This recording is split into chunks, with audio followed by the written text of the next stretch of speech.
Hi everybody. Time to get through the final of the nomenclature videos, which has been long promised and finally delivered. I'm just going to do a handful of examples. They go from easy to less easy. Hopefully a little bit of a story for each of the different structures. Let's start off with this compound.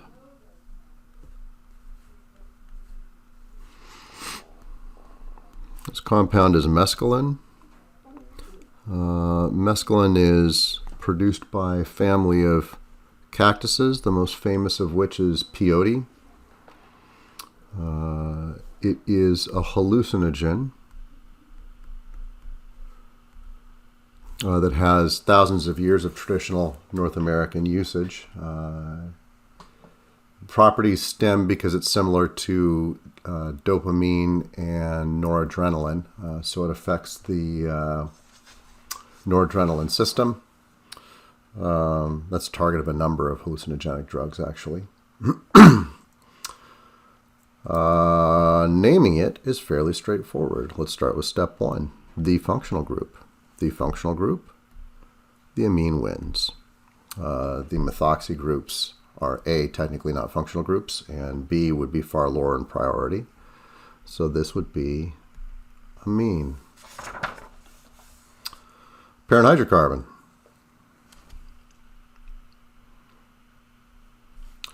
The parent hydrocarbon is the longest continuous carbon chain containing the functional group.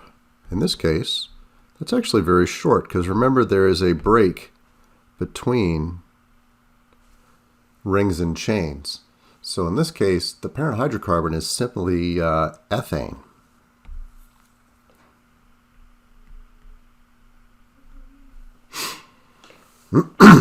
Or, if you combine it with step one, ethanamine.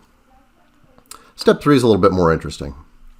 You have this dangly thing off of our aromat, off of our parent hydrocarbon, that contains all of this stuff.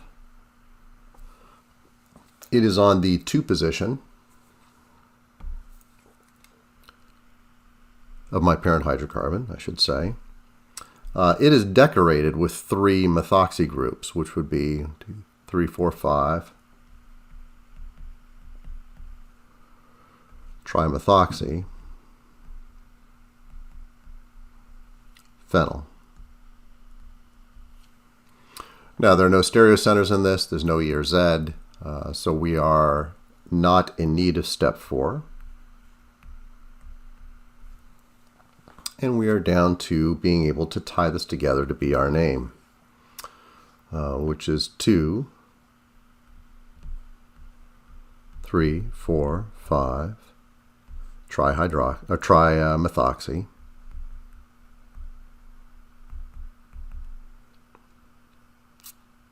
phenyl, ethanamine.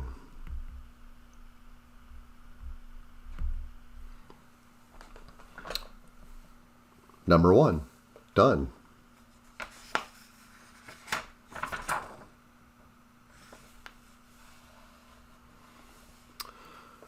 Here we have another bioactive molecule, cathinone.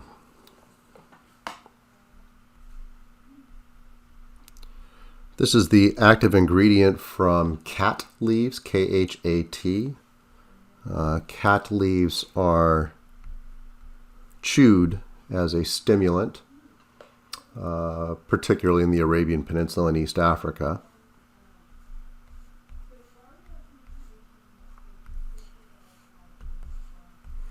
I think that's all that's on it, eh? It, again, is similar to the dopamine, amphetamine, norepinephrine that affects the noradrenaline pathway. Oh, I forgot the NH2. In this case, I guess I should note it is a pick-me-up stimulant and an appetite suppressant, kind of like caffeine is. It is, however, in the U.S. considered a Schedule I drug, so don't go to your herbal remedy store asking for any, or the police might come knock at your door. So, step 1, my functional group, it's ketone. So, own.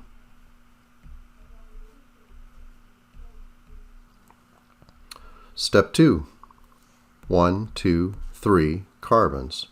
So it is a propan.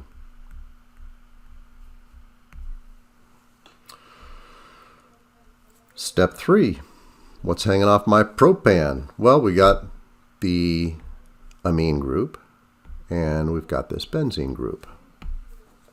So that would be a 1-phenyl and a 2-amino. Nothing else there to do. I do, however, have a stereocenter. So here's my stereocenter. My N will be priority 1. This guy will be priority 2. The methyl will be priority 3. The hydrogen is already in the back, so I don't have to flip this molecule over. When I go around this, that is counterclockwise, or S. There we have it. So if I was to name this one, this would be S, 2-amino, 1-phenyl, propan, 1-one.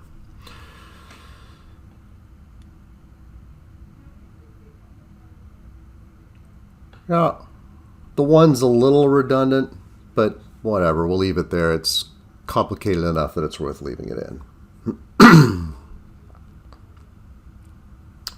Okay, next one, linalool.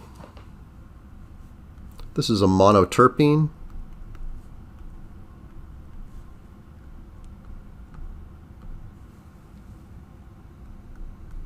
My goodness.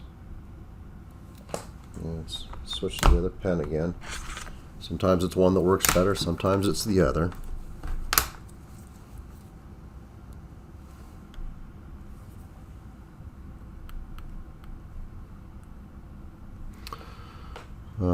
Must be an OH there, yeah.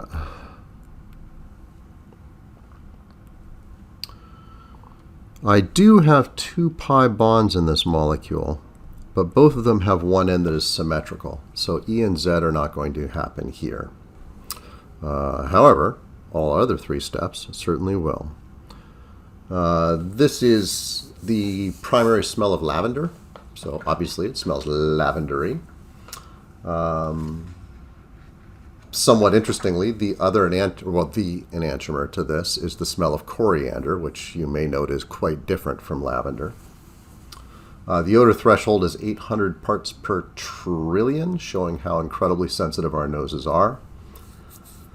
So that's pretty neat. We have a guy on campus who does lavender genetic and biochemical research, Sohail Mahmood, in the biology department. So if you ever get really curious about lavender, you should talk to him. He's pretty awesome.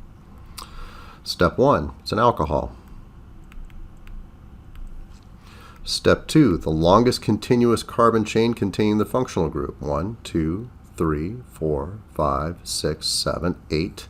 It is a octadiene. 1, 4, 5, 6.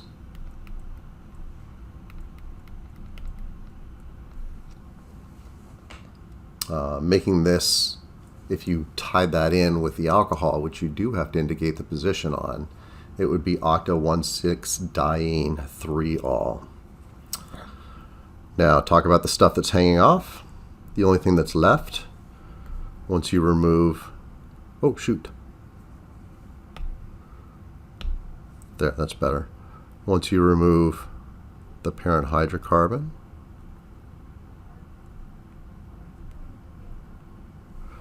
I agree, I could have gone left or right at the bottom there. Not important. The only thing I have left is the 2 methyl groups. I have a methyl group on carbon 3 and a methyl group on carbon 7. Now, while I don't have any E or Z, I do have R and S. This one is very clearly R. This is my priority 1, priority 2, priority 3. Yeah, that's correct. priority 4, noting priority 4 is not always hydrogen, it's just often hydrogen. That gives us R. Making this in sum total R 3,7-dimethyl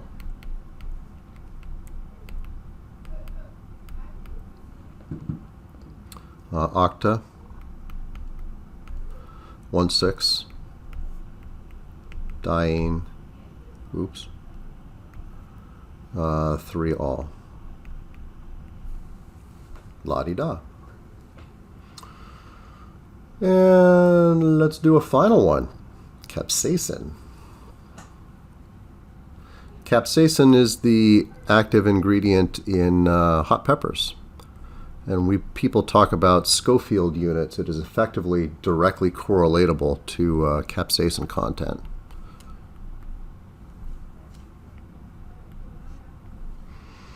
This is a little bit more complicated. It has a more interesting functional group.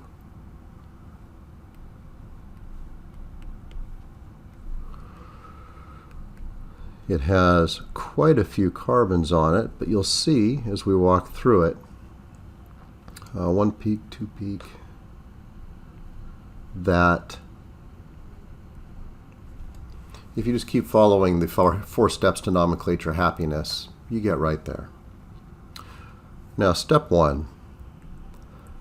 We only have 2 things to choose from, the alcohol and the amide. The amide ranks quite a bit higher.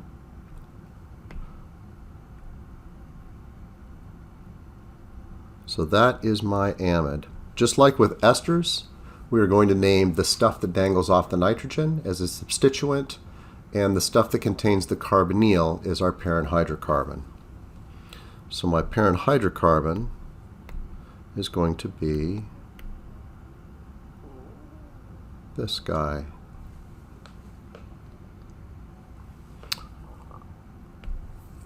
So, amide. Step 2, 1, 2, 3, 4, 5, 6, 7, 8, 9. That is a non 1, 2, 3, 4, 5, 6 ene. Note though that this is an asymmetrical alkene, so E and Z will feature. So we will have a step 4 with this. Step 3, what's hanging off it?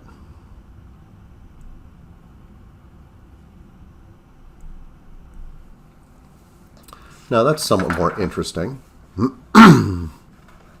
There's quite a bit of stuff hanging off it. We have a methyl group. I think I'm using green for this stuff. We have a methyl group. Remember, there's a break between rings and chains, so believe it or not, the substituent is a methyl. But hanging off that methyl is this phenyl group that has a hydroxy and a methoxy.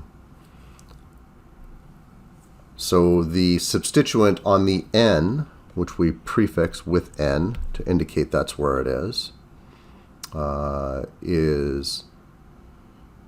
2-methoxy, 3-hydroxy. Actually, I did that wrong. 3, 4. Methoxy starts with an M, hydroxy starts with an H, so it would be 3-hydroxy, 4-methoxy.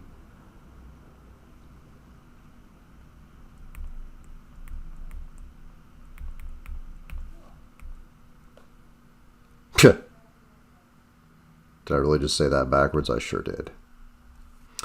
4-hydroxy, 3-methoxy, phenyl.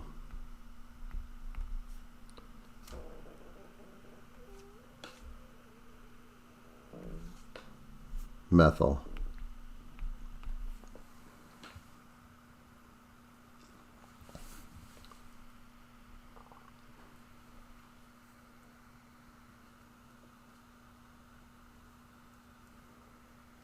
Now we also have, all the way over there. On our 8th carbon, we also have an 8 methyl. Very good. Now if we E and Z this guy here for my step 4, we have, once we divide this up, this is our highest priority group on that side. This is our highest priority group on that side. They are on opposite sides, therefore it is E.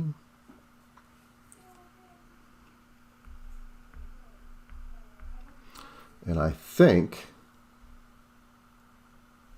we are at a name now. N. 4-hydroxy 3-methoxy methyl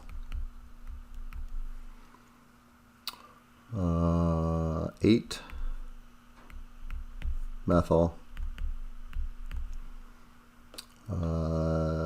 non-6-ene-amide. So N,4-hydroxy 3-methoxy methyl, 8-methyl, non-6-ene-amide, or enamide, depending on what part of the world you are from. All right, those are some fun examples. I hope you enjoy. I will work on getting this up quickly.